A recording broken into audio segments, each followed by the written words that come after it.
பிலிப்பியருக்கு எழுதிய திருமுகம் முன்னுரை வாழ்த்து.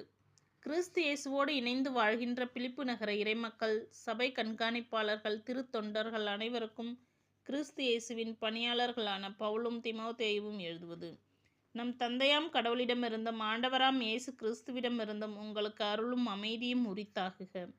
நன்றியும் இறைவேண்டலும்.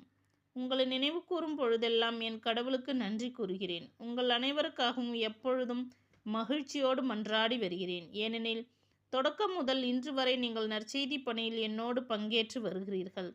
உங்களுள் இத்தகைய நற்செயலை தொடங்கியவர் கிறிஸ்து இயேசுவின் நாள் வரை அதை நிறைவுற செய்வார் என உறுதியாய் நம்புகிறேன். நீங்கள் என் இதயத்தில் இடம்பெற்று விட்டீர்கள். உங்கள் எல்லாரையும் பற்றி எனக்கு இத்தகைய எண்ணங்கள் எழுவது முறையே. ஏனெனில் நான் சிறையில் இருக்கும் இந்நேரத்திலும் நற்செய்திக்காக வழக்காடி அதை நிலைநாட்டிய காலத்திலும் நான் பெற்ற அருளில் உங்களுக்கும் பங்கு உண்டு.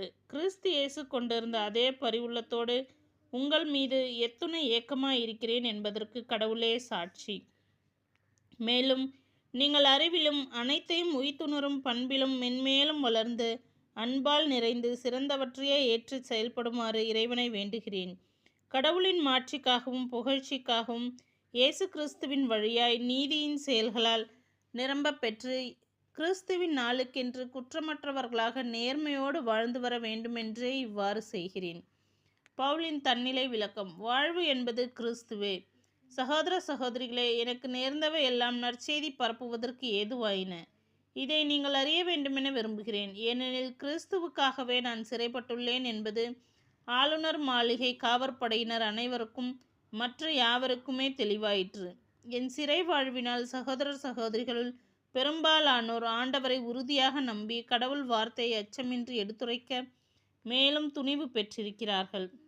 சிலர் பொறாமையும் போட்டி மனப்பான்மையும் கொண்டு கிறிஸ்துவை அறிவிக்கின்றனர். வேறு சிலர் நன்மனதோடு அறிவிக்கின்றனர். இவர்களை தூண்டுவது அன்பே.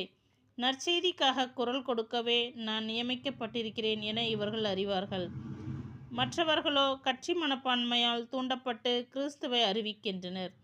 அவர்களது நோக்கம் தூய்மையானது அல்ல.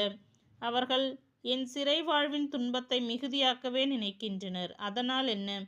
அவர்களது நோக்கம் போலியாக அல்லது உண்மையாக இருக்கலாம். எப்படியும் கிறிஸ்து அறிவிக்கப்படுகிறார்.